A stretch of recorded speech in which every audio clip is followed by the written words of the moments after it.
Your hosts have earned a reputation as fierce and effective advocates inside and outside of the courtroom. Our partners are experienced trial attorneys who have been board certified in family law by the Texas Board of Legal Specialization.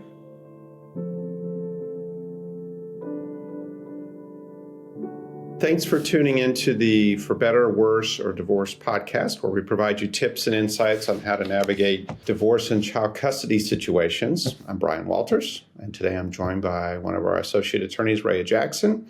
And today we will be discussing when domestic violence is involved in family law matters, and in particular the statutory changes that have occurred with that, although we'll talk a little bit about the basics. Raya has had a lot of experience in these type of cases recently, and so I thought it'd be great to have her on the podcast. So thanks for joining us today, Raya. Thanks for having me. Great. Well, let's start with some definitions since we're lawyers. What is domestic violence, or we call it family violence, is the specific legal term we're going to use in Texas. What does that consist of in Texas, to your knowledge? Family violence, according to the Texas Family Code, Section 71.004, that means an act by a family member or a member of the household against another member of the family that's intended to result in physical harm, bodily injury, assault, or sexual assault, or that's just a threat that places a person reasonably in fear of imminent physical harm or that bodily injury, assault, or sexual assault. It doesn't include defensive measures, so if you're trying to protect yourself. And so that's how we typically define family violence. And then dating violence, which is very similar. It's just someone you have an intimate or dating relationship with. And so that gives you standing to come under the statute. Yeah, that's right. And I've been around long enough to remember when this first of these statutes came into effect. Now, obviously, being violent toward another person, whether they're a family member or not, or dating them or not, is a crime and has been for a very long time. But this is a specific statute under the Family Code, which is a civil code. This is not something that the police arrest you for. This is something that can happen also, right? But what this means specifically is how it affects family law cases and certain things that can be done. For example, protective orders to be put in place that would protect people. And I'll just tell you, protective orders are kind of what's called a prior restraint in our law. In other words, you're being told not to do something before you've necessarily done it. And generally, prior restraints under American law are not allowed or disfavored because you're not, supposed to tell someone you can't do something if they haven't actually done it. So it is different, and it's evolved over time. When this first started out, it was very limited. There's no dating violence provisions. There was the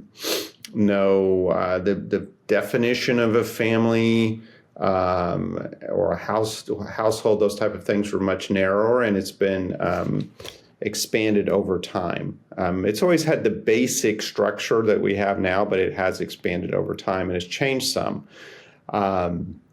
And in particular, there's been a number of changes. There was a change to the legal standard to obtain one a while ago, a year or two ago, and then there's been another change that added something related to stalking that wasn't there before. So let's talk a little bit about that.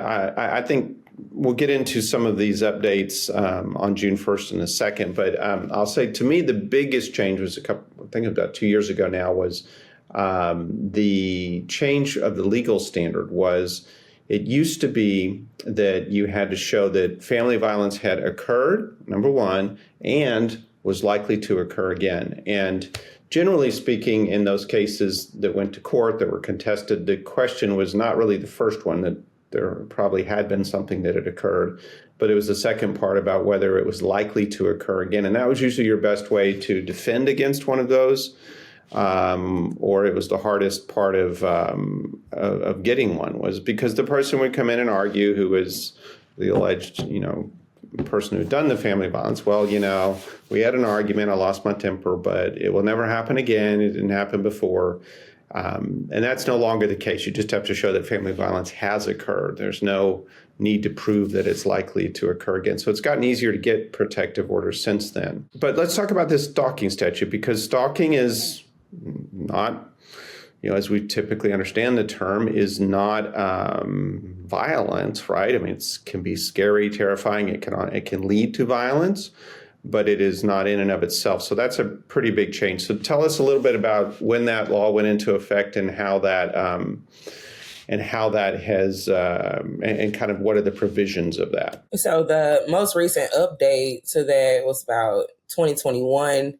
It's just starting to be, I would say, I'm starting to see it more frequently in cases.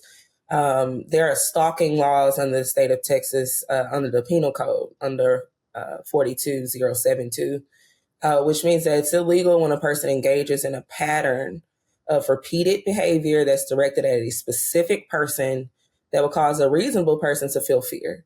And so a stalker can make threats that include, I'm going to injure this person, or death threats, or threats to injure a member of their family, their household, someone they're dating, or even pets.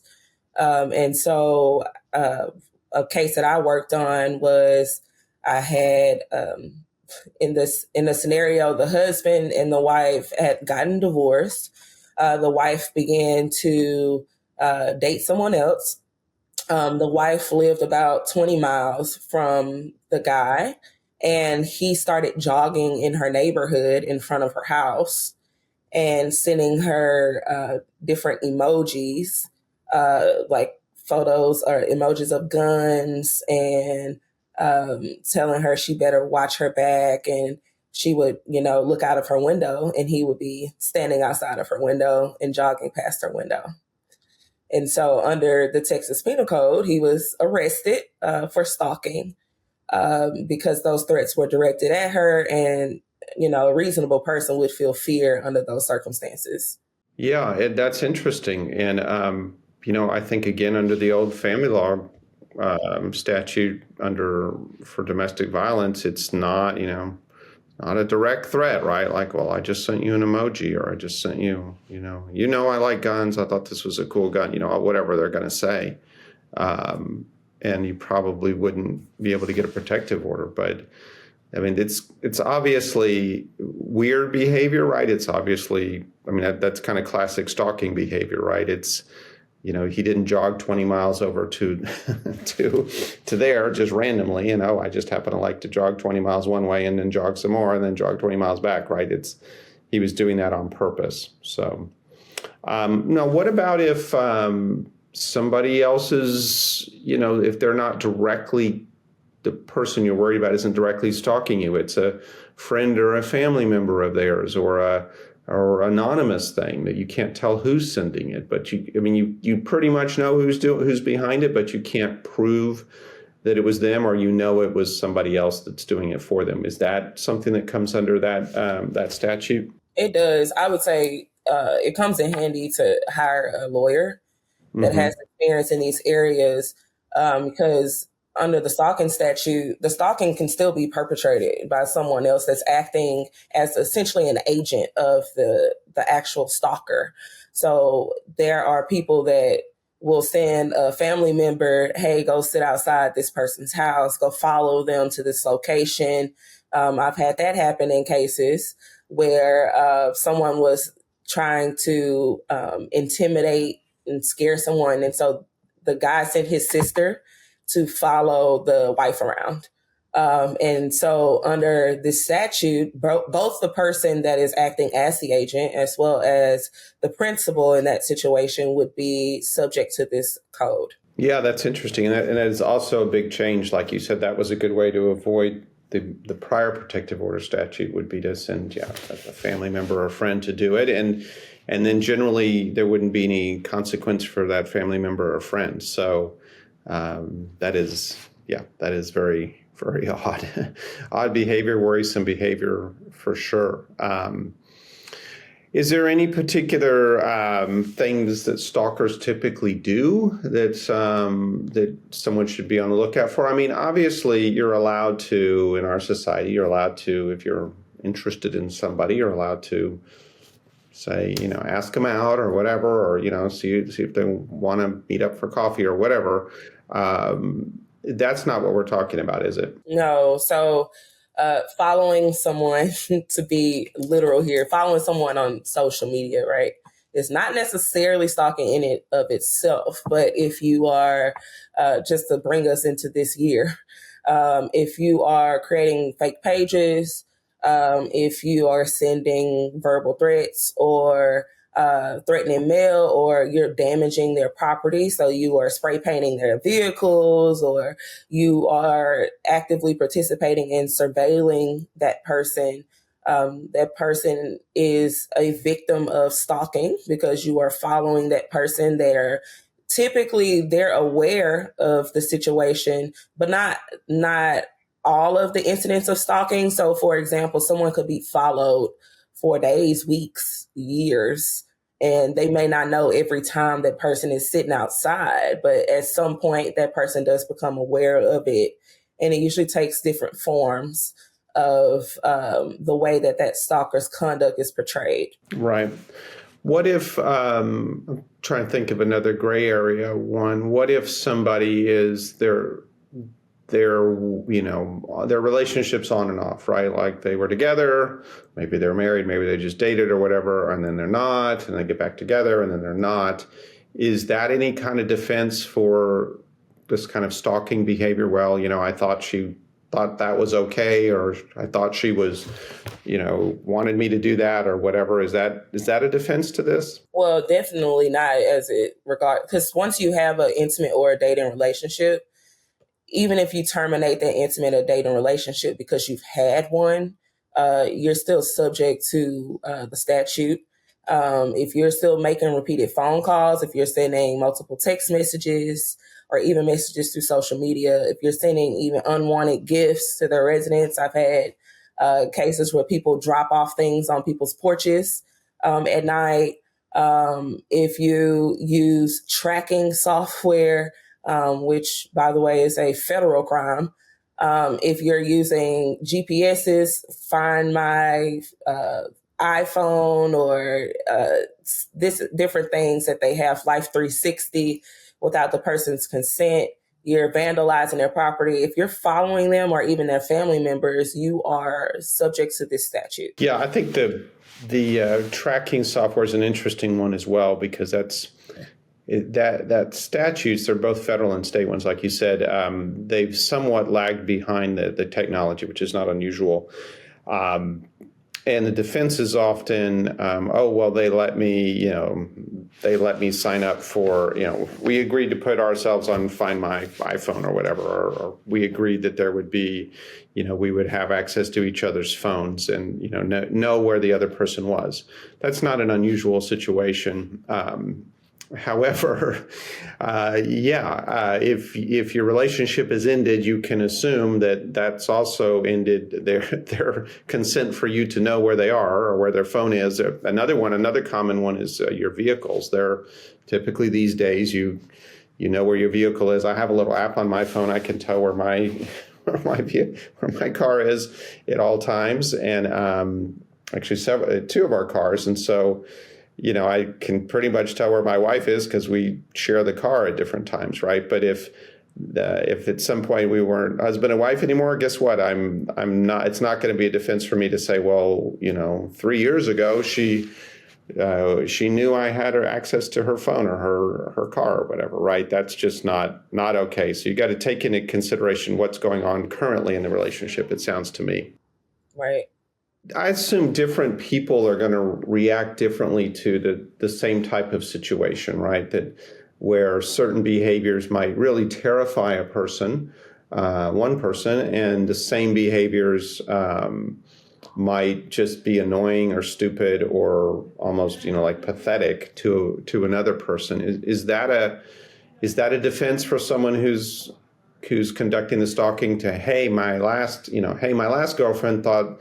It didn't really bother her. She just ignored me. And now is the new one is terrified. Can he use that as a defense? Like, hey, I didn't know this would terrify her. Absolutely not. I mean, the statute, the standard for the statute is that a reasonable person, right? And so there's this fictional person that, if to most people it would invoke fear or make them feel threatened, then you are still violating this law.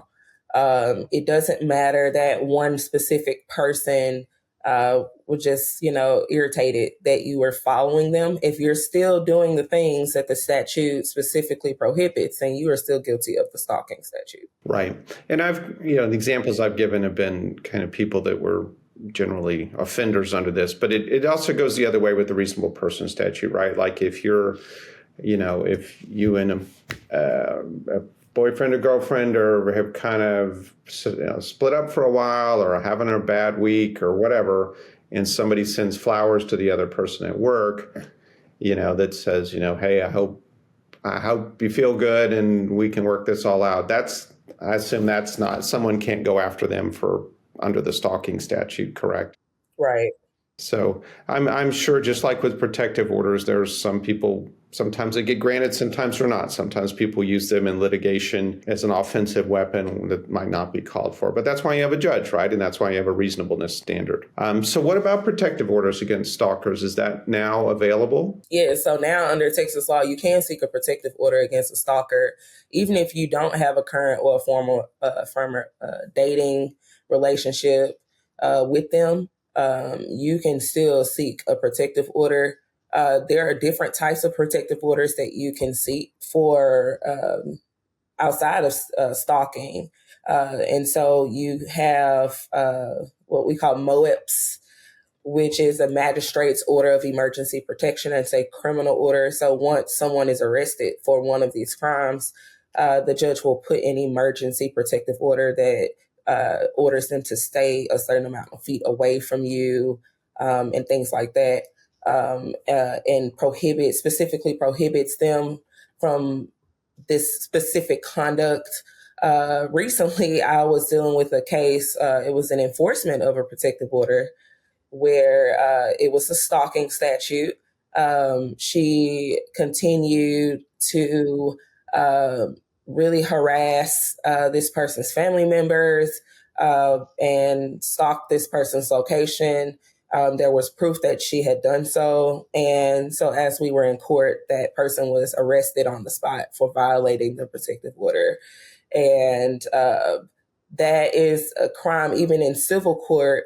First of all, if you're under a MOEP, you will, if you're on any type of probation, that will immediately revoke that. And you'll be incarcerated until trial, and then charged with additional charges. But in our civil realm of things, you can be sentenced to jail 180 days per violation. And so you can sit in county jail for years, really, depending on how many violations and what you violated. But if there's a protective order and you violate, the consequences is incarceration, usually, and can be attorney fees. Yeah, I think this is going to be a big change to our laws, and I think it's something that's going to be taken very seriously. One of the hints about that to me is generally when the legislative session ends, there is things go into effect on September 1st of the following year, or September 1st, like 3 months after it goes into effect. This one went into effect June 1st of 2024, which tells me it was something that's a little out of the ordinary for the timing of these things and indicates it's quite serious. All right, well, one last topic, and then we'll wrap it up, which is domestic violence or family violence and divorce and custody cases. I've said for a long time it's sort of the atomic bomb of family law litigation, especially with children, but even without it. And basically what I mean by that is if the court's convinced someone has committed family violence, it affects everything in a major way. It can affect the grounds for divorce. It can affect the division of property and assets. It can qualify you for spousal maintenance or alimony where you normally wouldn't be. That's money and divorce side of things. What about when there's children involved? How does that affect those cases? Best interest of the children is paramount. And the courts will look at two things, the violence that took place and if the child was impacted by the violence. And so if a person, which another one of my cases, essentially what occurred is that the case had just come to a conclusion. And the guy broke into the mother's residence through her window. And when she woke up, he was sitting on her bed with white gloves on. And he threatened to kill her and threatened to take the child out of the country and abduct the child out of the country and threatened to commit harm to the child. And so that person, because of that law that changed on June 1st, 2024, now there are forms that are required. We used to have to draft these things from scratch, and people would accidentally leave out statutory requirements. And so now these forms, you just check boxes and write what happened. That lady was able to get that completed on her own. And then she just brought it to an attorney to review. And then the attorney helps her get everything filed. But it expedited the process. And so it is definitely a consideration that the courts will look at, is that domestic violence, the stalking statute, and how it is impacting this child, how your pending criminal charges, if any, would impact your ability to see the child. If there is a emergency protection order that says that you can't be around the child, that will trump any type of custody order that you have, whether or not the visits need to be supervised. If the child was harmed, what was the harm? Did it cause serious injury to the child or even death? And if that's so, the court can terminate parental rights. And these allegations are a big deal in these type of cases. Yeah, for sure. The public policy of Texas as it relates to children is, number one, that if possible, they should have a lot of time with both parents. They should both be involved in their upbringing and decision making. But that's if both parents are functional, and and being violent, it is very specifically not what the state of Texas wants children to be exposed to. And if there is one, especially one parent involved in that, then they are going to come down very, very hard. And they do not want children seeing that behavior and then turning around and being damaged by it and then perpetrating the same things in their lives. So very serious thing for sure. And in fairness, there are plenty of false allegations made about these type of things. And because of the consequences in our litigation, or just because two people see the same thing differently. But it is very serious for sure. Okay, well, that is all for today. If you like what you've heard today, do us a favor and leave us a review. We appreciate all feedback, especially when it helps us better the podcast. As always, if you have any follow-up questions to the episode or would like to talk to one of us directly about your family law situation, reach out to us at podcast@waltersgilbert.com, or you can contact us directly through our website, waltersgilbert.com. We'll also post a link to some of this information that we've been discussing, including some resources in the show notes. I'm Brian Walters, joined by Raya Jackson. Thank you for listening. Thank you. For information about the topics covered in today's episode and more, you can visit our website at waltersgilbreth.com. Thanks for tuning in to today's episode of For Better, Worse, or Divorce, where we post new episodes every first and third Wednesday. Do you have a topic you want discussed or a question for our hosts? Email us at podcast@waltersgilbreth.com. Thanks for listening. Until next time.